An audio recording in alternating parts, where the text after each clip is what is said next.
नमस्कार, मेरा नाम है विकास बिश्नोई और आज बात करते हैं हरियाणा कैबिनेट का विस्तार क्यों नहीं हुआ। दरअसल पिछले 2-3 दिन से लगातार हर वक्त एक अपडेट आ रही थी कि आज होगा, अभी होगा, कल होगा, नहीं होगा। लेकिन आज क्योंकि अब आचार संहिता लग गई है पूरे देश में, तो अब यह संभव नहीं है और अब इसका विस्तार नहीं होगा। क्या कारण रहे? क्योंकि राजभवन में कभी तैयारियां की जाती हैं, कभी गाड़ियां आती है, काफिले आते हैं, मंत्री जो बनाए गए थे वो आते हैं, नए सीएम वो आते हैं, लेकिन नतीजा कुछ नहीं निकलता है। नतीजा ये था कि कभी दिल्ली कभी चंडीगढ़ सीएम को पिछले 2 दिन में कई चक्कर लगाने पड़े। वरिष्ठ पत्रकार कमल वधावन जी हमारे साथ हैं, जानते हैं कि क्या मुख्य कारण है। सर, बहुत उम्मीद थी जो विधायक हैं, और जब सरकार का पूरा चेहरा बदला है तो सबको लगा कि अब हमारा नंबर आएगा। बिल्कुल। क्या वजह मानते हैं आप इसकी? देखिए, कहीं ना कहीं जो सीधे तौर पर देखा जा रहा है कि वजह अनिल विज की नाराजगी है। सबसे मेन जो पॉइंट है वो ये है। अब क्या था कि आज इलेक्शन कमीशन की पीसी थी और संभावित था कि आचार संहिता लग जानी है और उससे पहले पहले अपने जो कैबिनेट है उसका गठन कर लिया जाए या विस्तार कर दिया जाए। तो निश्चित तौर पर जो नाराजगी थी उसको मनाने का जो प्रयास था वो प्रयास प्रॉपर तरीके से नहीं हुआ। हालांकि अनिल विज की जो बाइट आई उससे ऐसा लगा कि उससे समन्वय स्थापित ही नहीं किया गया। तो निश्चित तौर पर यहाँ जो एक बात निकलकर सामने आ रही है कि वो ये कि कुछ विधायक ये चाह रहे थे कि उनका नंबर लगे। हालांकि एक सीमित एक दायरा है, सरकार का कोरम है, उस कोरम के तहत सीमित एक संख्या है, 13-14 संख्या सीमित संख्या है जितने लोगों को मंत्रिमंडल में शामिल किया जा सकता है। लेकिन सवाल यह था कि कोई ऐसा चेहरा, ऐसा विधायक नाराज ना हो जाए कि वो मंत्रिमंडल में रह गया, उसकी नाराजगी उनको सरकार को झेलनी ना पड़े। और देखिए, ऊपर चुनाव सिर पे खड़ा है, तो सरकार ये चाहती थी कि ऐसे में तमाम लोग कहीं ना कहीं मन में लड्डू लेके लोकसभा चुनाव के लिए ऐसी तैयारी करें ताकि उसकी परफॉर्मेंस भी सामने आ जाए, कोई नाराज भी ना हो। अगर कोई नाराजगी होगी तो चुनाव के बाद हो जाए। तो निश्चित तौर पर यह भी एक कारण है कि जल्दी में सरकार डिसीजन नहीं करना चाहती थी और समय लेकर सरकार चाहती है कि तमाम वो लोग खुश रहें कम से कम चुनाव तक, क्योंकि 10 सीटें जीतना एक लक्ष्य है बीजेपी का। उस लक्ष्य को पूरा करने के लिए ये कहीं ना कहीं एक बीजेपी की सोच है, एक समझ है, उस समझ को लेकर ही ये माना जा रहा है। मैं जो समझता हूं उसमें सरकार शायद बैकफुट पर थी। वो इसलिए थी कि निर्दलियों के साथ इन्होंने सरकार बनाई है। बिल्कुल। अगर निर्दलियों को नहीं बनाते मंत्री तो खुद वाले नाराज हो जाते, खुद वालों को बनाते तो निर्दलीय नाराज हो जाते। वैसे भी चुनाव है, दल बदलने का वक्त है। सरकार को यह डर था कि जेजेपी को आपने अलग कर दिया, जेजेपी वालों को आप अभी कुछ दे भी नहीं रहे जो विधायक इनके पाले में आए हैं। ऐसे में कहीं लोकसभा चुनाव के दौरान कहीं पूरी सरकार ही ना गिर जाए।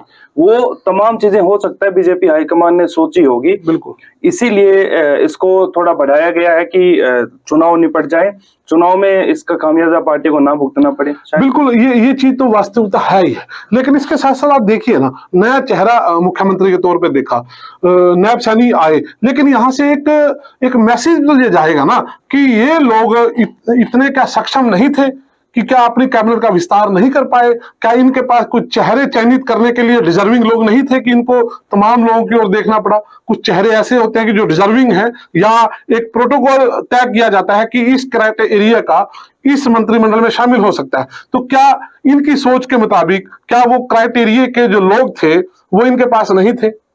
बहुत बड़े सवाल है। ये आने वाले दिनों में पूर्ण बहुमत में ना होना भी कहीं ना कहीं नुकसान है बीजेपी के लिए। अगर ये पूर्ण बहुमत में होते तो शायद ये और ज्यादा अच्छा ठोस फैसला ले सकते थे, क्विक डिसीजन ले सकते थे। अब जो केंद्रीय नेतृत्व है वहां से विचार विमर्श करना भी इनका एक राइट रहता है, क्योंकि एक प्रक्रिया इनकी मैंने देखी है कि ये ऊपर से जो सहमति होगी उस हिसाब से ही वो चेहरे कैबिनेट के विस्तार के अंदर शामिल होंगे। तो निश्चित तौर पर कहीं ना कहीं वो सलाह मशवरे में जो टाइम निकला, और आज का दिन था, सुबह जिस प्रकार से 11 बजे चहल पहल राजभवन में देखने को मिली, उसके बाद थोड़ी देर में ये मैसेज आता है कि 2-2:30 बजे ये संभावनाएं जग जाहिर है कि मतलब कुछ चीजें हो सकती हैं, विस्तार हो सकता है। लेकिन बाद में जिस प्रकार से चुनाव आयोग की पीसी शुरू हुई, उसके बाद जो सूचना थी कि हमारे गवर्नर जो वो भी दिल्ली की ओर रवाना हो चुके हैं, कुछ उनके कारण होंगे या कुछ काम होगा, लेकिन यहाँ से रवाना होना और स्पष्ट ये हो गया था कि आज जो विस्तार होना था कैबिनेट का वो नहीं हो पाएगा, उस पर मोहर लग चुकी थी कि बिल्कुल नहीं हो पाएगा।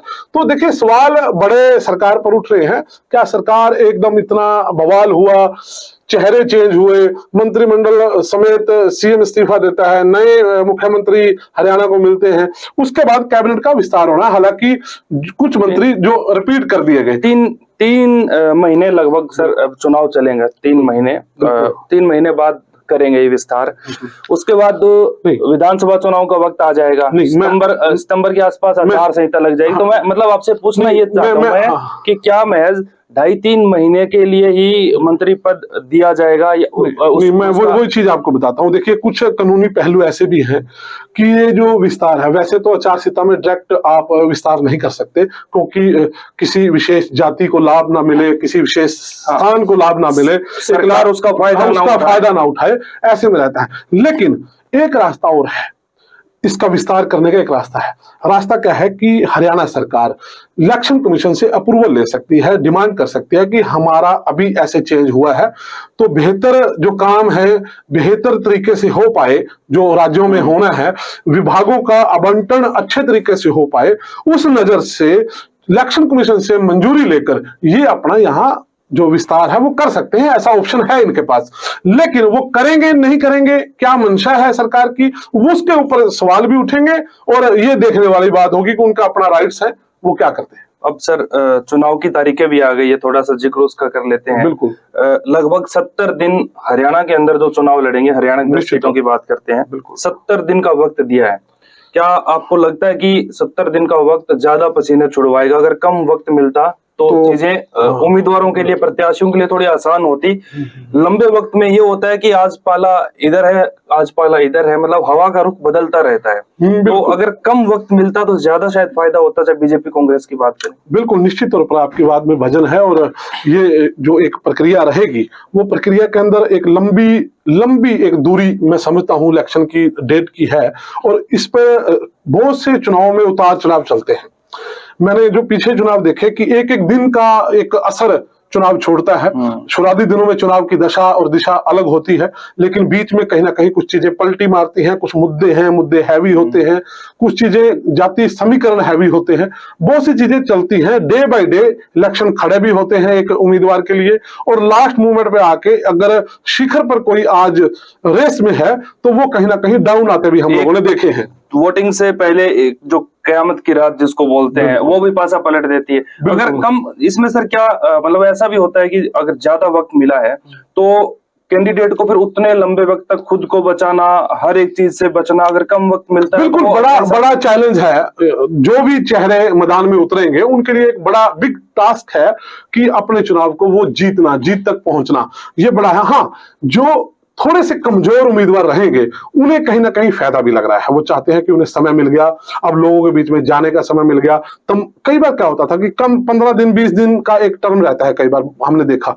तो वो तमाम जो एक बहुत बड़ा एरिया है, 9 विधानसभा 8 विधानसभा मान लीजिए एक लोकसभा सीट में है, तो एक लोकसभा सीट का उम्मीदवार तमाम हलकों में, तमाम गांवों में विजिट नहीं कर पाता। कई अपना रोड शो करके टाइम निकाल लेते हैं, कुछ मान लो कवर करने की कोशिश करते हैं। लेकिन अब मुझे ऐसा लगता है कि इतना समय अगर उनको मिला है तो अपनी बात अपनी जनता तक पहुंचाने के लिए भी उन्हें एक सकारात्मक एक समय, या कहते हैं कि अच्छा समय उन्हें उनके पास होगा।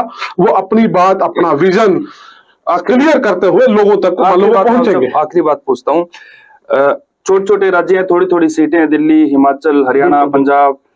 हरियाणा दिल्ली 25 मई को बिल्कुल वोटिंग होगी, बिल्कुल।